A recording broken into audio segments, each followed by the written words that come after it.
राधे राधे। आप सभी को गीता जयंती और मोक्षदा एकादशी की बहुत बहुत सारी शुभकामनाएं। आप सभी सोचेंगे कि श्रीमद् भगवत गीता की जयंती, आखिर इसका अर्थ क्या है?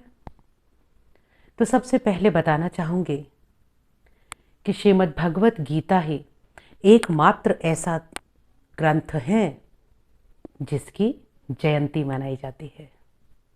संपूर्ण विश्व में भगवत गीता को छोड़कर कोई भी ग्रंथ ऐसा नहीं है जिसकी जयंती मनाई जाती हो। और ये जयंती बड़े धूमधाम से मनाई जाती है, बहुत उत्साहपूर्वक मनाई जाती है, क्योंकि आज ही के दिन 5000 वर्ष पूर्व, अब आप सोचेंगे मात्र 5000 वर्ष पूर्व? नहीं, दरअसल हमारी जानकारी जहाँ तक होती है हम उसे ही सत्य मानते हैं। तो हमारे पास 5000 वर्ष पूर्व तक का ही कुछ डेटा उपलब्ध है। तो हम ये मानते हैं कि लगभग 5000 वर्ष पूर्व कुरुक्षेत्र के मैदान में आज ही के दिन योगेश्वर भगवान श्री कृष्ण ने अर्जुन का मोह भंग करते हुए उसे कर्तव्य करने का संदेश दिया, उपदेश दिया। लेकिन सच पूछो तो श्रीमद् भगवद गीता में स्वयं भगवान श्री कृष्ण ने ये कहा है कि हे अर्जुन, ये जो परम रहस्य, ये जो परम गुप्त उपदेश, परम महत्वपूर्ण उपदेश मैं तुम्हें बता रहा हूं, ये बहुत साल पुराना है, ये युगों युगों से चलता आ रहा है और इसका प्रारंभ सूर्य से हुआ था। इस पूरी परंपरा भगवान कृष्ण ने अर्जुन को बताई। अभी हम इसमें ज़्यादा गहनता से अध्ययन नहीं करेंगे, क्योंकि श्रीमद् भगवत गीता का अध्ययन करना हमने अभी आरंभ ही किया है। तो जैसे जैसे हमारा अध्ययन आगे बढ़ेगा, हम सभी ये देखेंगे कि जितने भी प्रश्न हमारे मन में उठते हैं, उन सभी प्रश्नों का उत्तर भगवान श्री कृष्ण हमें हजारों लाखों करोड़ों वर्ष पूर्व दे चुके हैं। कहते हैं ना कि अगर आपको कुछ चीज़ स्पष्ट दिखाई नहीं दे रही तो सबसे पहले हम अपना चश्मा साफ करेंगे, ना कि उस चीज़ को साफ करेंगे। दूसरा उदाहरण ले सकते हैं कि लोग कहते हैं कि बादल घिर आए हैं तो सूरज छुप गया है। तो क्या सूरज वास्तव में छुप जाता है? अगर हम वैज्ञानिकों से पूछेंगे, ब्रह्मांड के वैज्ञानिकों से पूछेंगे जो ब्रह्मांड का अध्ययन करते हैं, और वैसे अगर हम किसी छोटे बच्चे से भी पूछेंगे, 5वीं 6ठी कक्षा के बालक से जब आप प्रश्न करेंगे तो उसे ये पता है कि सूरज नहीं छुपता, सूरज के सामने बादल आ जाते हैं। इसी तरह से ज्ञान कभी भी नहीं छुपता, लेकिन हमारी आंखों पर अज्ञानता का पर्दा पड़ा हुआ है, तो इसीलिए हमें दिखाई नहीं देता। तो हम बात कर रहे थे भगवत गीता की। तो आज ही के दिन भगवान श्री कृष्ण ने अर्जुन को उपदेश दिया कि हे अर्जुन, कर्म करो, क्योंकि वास्तविक धर्म वही होता है जो व्यक्ति की परिस्थिति के अनुसार आवश्यक कर्म होता है। जैसे यदि हम बात करें अग्नि की, तो अग्नि का धर्म है ऊष्मता देना या जलाना। तो अग्नि चाहे कहीं भी हो, वो अपना धर्म नहीं छोड़ पाएगी। बात करें जल के धर्म की, तो जल का धर्म है शीतलता देना। तो जल सदैव अपने धर्म का पालन करता है। तो इसी तरह से हे अर्जुन, तुम क्षत्रिय हो और युद्ध के मैदान में क्षत्रिय का कर्तव्य है कि वो धर्म की रक्षा हेतु युद्ध करे। ये तो एकमात्र उपदेश था जो उन्होंने अर्जुन को दिया, और उस समय की परिस्थिति पर वो ठीक लग रहा था। लेकिन आज गीता जयंती पर हमें कुछ ऐसा बात करनी चाहिए। आज कई साधकों के फोन आए कि कुछ ऐसा बता दीजिए जिससे हमें समझ में आए कि गीता जयंती पर गीता के एक श्लोक को भी अगर हम पढ़ना चाहते हैं तो हम किसे पढ़ें। तो चूंकि अध्ययन अभी आरंभ हुआ है और मैं आपसे कहने लगूं कि आप 14वां अध्याय पढ़े, 15वां अध्याय पढ़े, 18वां अध्याय पढ़े, उसका कोई अर्थ नहीं है। तो महसूस हुआ भगवत गीता का प्रथम श्लोक अपने आप में कितनी गहराई लिए हुए है। धर्म क्षेत्रे कुरुक्षेत्रे समवेतायुयुत्सवः मामका पांडवाश्चैव किमकुर्वत संजय। धर्म क्षेत्रे कुरुक्षेत्रे। जरा सोचिए, क्या हमारा जीवन, हमारा मन मस्तिष्क सदैव एक युद्ध की स्थली के रूप में नहीं है?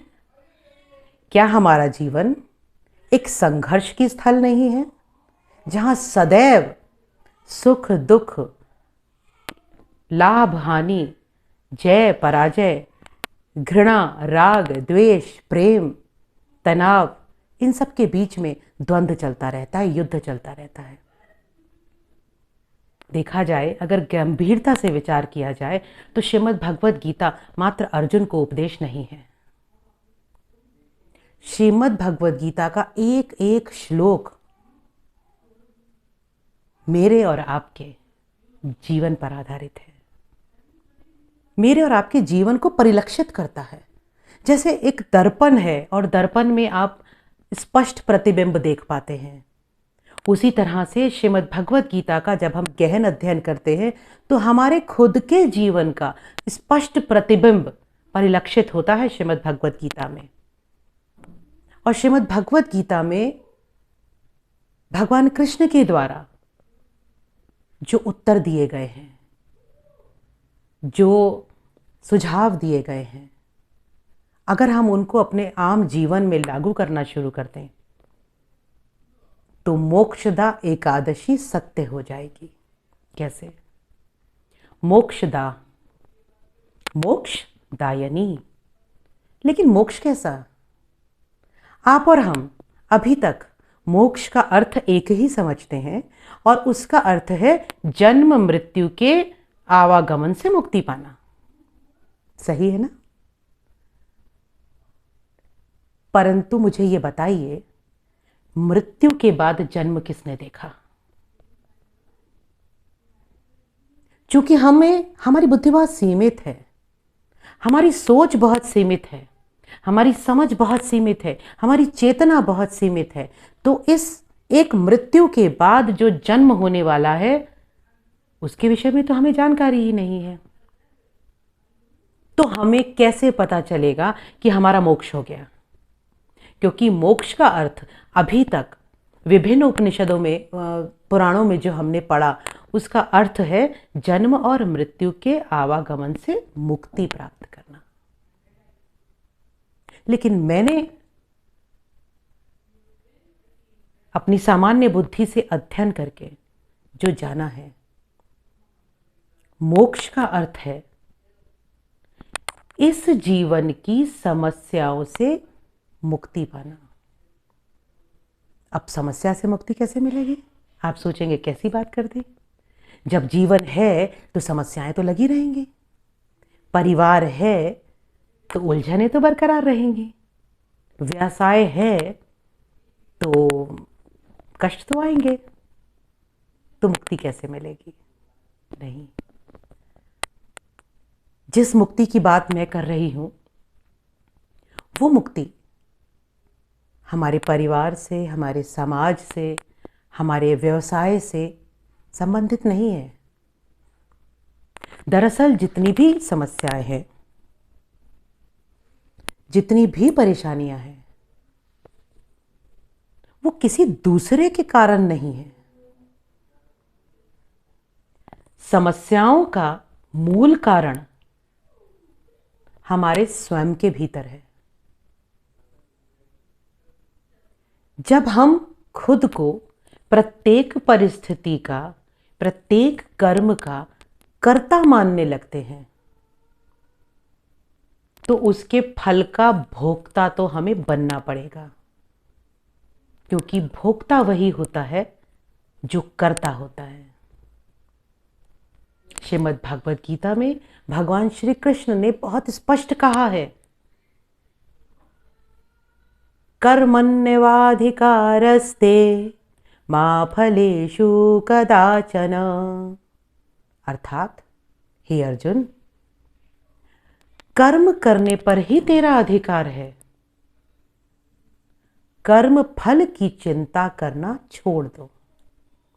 कर्म फल तुम्हारे हाथ में नहीं है, हाथ में भी नहीं है, तुम्हारे अधिकार में भी नहीं है। क्यों? क्योंकि जो कर्ता बन के कर्म करेगा, कर्ता बन के मतलब मैंने किया, मैंने अपने बच्चों को पाला, मैंने किसी साथी का जीवन सुधारा, मैंने ये व्यवसाय लगाया, मैंने ये घर बनाया, तो फिर मैं ही दुख पाऊंगा या मैं ही दुख पाऊंगी।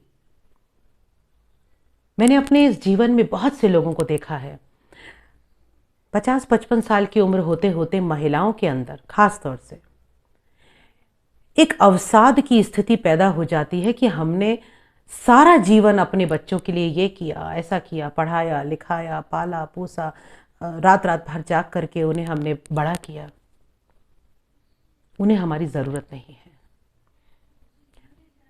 उम्र का ये पड़ाव ऐसा है जो हमें उस खालीपन का एहसास करा देता है, जो खालीपन शुरू से हमारे जीवन में था, लेकिन तब हमने उसे बाहर की परिस्थितियों में खुद को अटका के उस खालीपन को दूर करने की कोशिश की। आपने पढ़ा होगा कहीं, कस्तूरी कुंडल बसे और मृग ढूंढे बन माही। इसी तरह से जो जीवन में सुख और आनंद का अनुभव होना चाहिए, शांति का अनुभव होना चाहिए, वो स्वयं हमारे अंदर है। जो शांति हम बाहर ढूंढना चाहते हैं और लोगों के साथ मिलकर उसे खोजने का प्रयास करते हैं, वो शांति कहीं बाहर नहीं है। वो शांति सिर्फ और सिर्फ हमारे ही अंदर हृदय में है। भगवत गीता में भगवान श्री कृष्ण ने कहा है, सर्वस्य चाहम हृदय सन्निविष्टो मत्तस्मृतिर्ज्ञान मपोहनंच।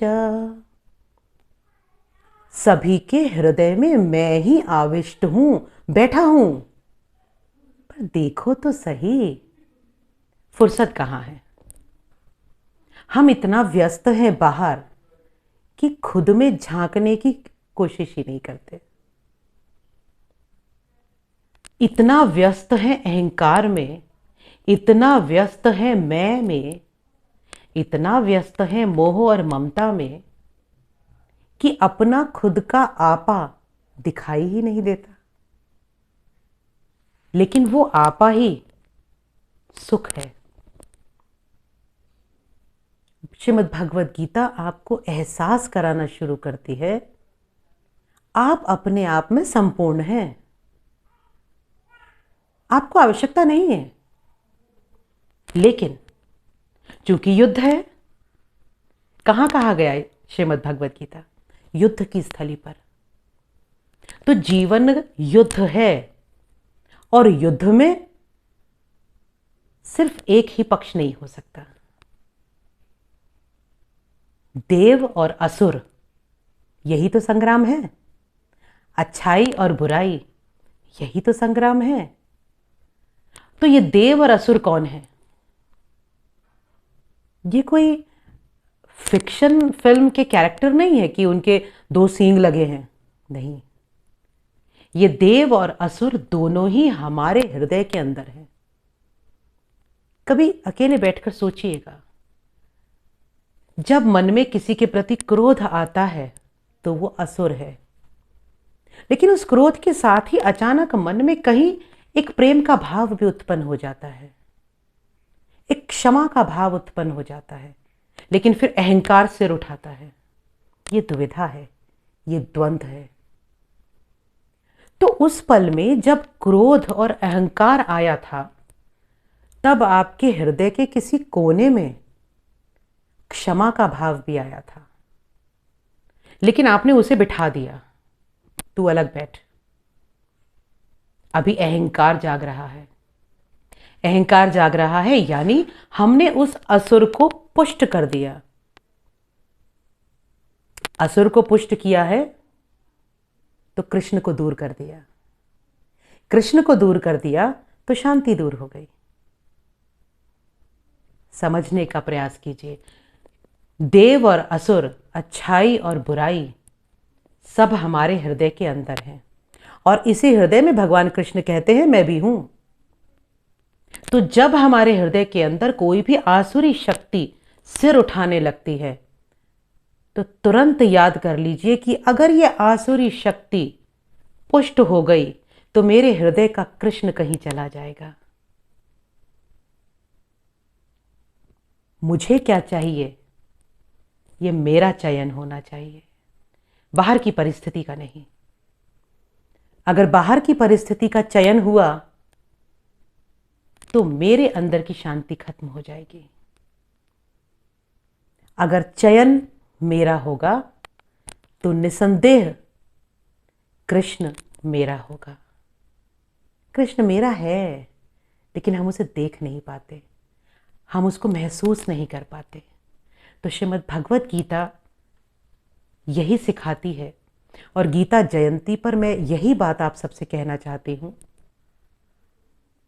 आज के दिन से प्रण कर लीजिए कि हृदय में जब भी असुर शक्ति यानी क्रोध, अहंकार, ममता, मोह, द्वेष, ईर्ष्या सर उठाए तो वहीं कुचल दीजिए, क्योंकि युद्ध है।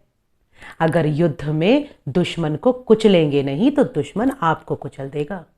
श्रीमद् भगवत गीता ये नहीं सिखाती कि एक ने थप्पड़ मारा तो हम गाल दूसरा आगे कर दें। श्रीमद् भगवत गीता व्यवहारिकता सिखाती है।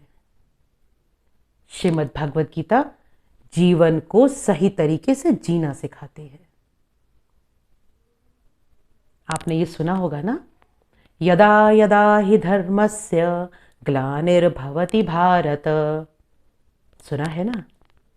जब भी धर्म की हानि होती है तो परित्राणाय साधूनाम, सज्जन जनों के दुख को हरण करने के लिए मैं अवतरित होता हूं। तो कहां अवतरित होते हैं?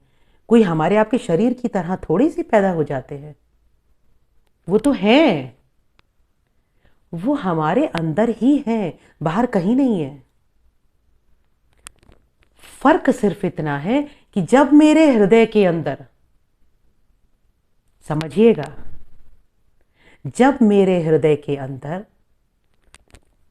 अच्छी समझ, धार्मिक सोच, मूल्य, नैतिकता, नीति कम होने लगती है और आसुरी शक्तियां बढ़ने लगती हैं, तो वो धर्म की ग्लानि है। और जब वो आसुरी शक्तियां बढ़नी शुरू होती हैं तो याद रखिए, कृष्ण ने कहा है कि वो सज्जनों की रक्षा करने के लिए अवतरित होंगे। तो जब भी हृदय में आसुरी शक्ति बढ़ती है, क्रोध बढ़ता है, अहंकार बढ़ता है, घृणा बढ़ती है, नफरत बढ़ता है, तो हृदय के एक कोने में क्षमा का भाव पुष्ट होता है, शांति का भाव पुष्ट होता है। लेकिन बस वही एक निर्णायक पल होता है जब हमें कृष्ण को पुष्ट करना होता है, जब हमें उस दैवीय भाव को मजबूत करना होता है। जैसे ही वो शांति का भाव हमारे हृदय में बढ़े, हमें आसुरी शक्तियों को नष्ट करना होता है, क्योंकि वो तो अवतरित हुआ, लेकिन हमने उसे अवतरित होने नहीं दिया। तो चयन हमारा है, जीवन हमारा है, शांति और आनंद हमारा जन्म सिद्ध अधिकार है। उसे पाने का तरीका श्रीमद् भगवद गीता बता रही है। आपने उसे ग्रहण करना है या नहीं करना, यह निर्णय आपका है। तो आज निर्णय लीजिए, शांति और आनंद ये महत्वपूर्ण है, या झगड़ा, मान सम्मान की लड़ाई, चेहरे पर एक नकाब को बनाए रखने का तनाव, जीवन में मैं को पुष्ट करने का भाव, यह आवश्यक है। पुनः कहूंगी, चयन आपका है। राधे राधे। ओम तत्सत।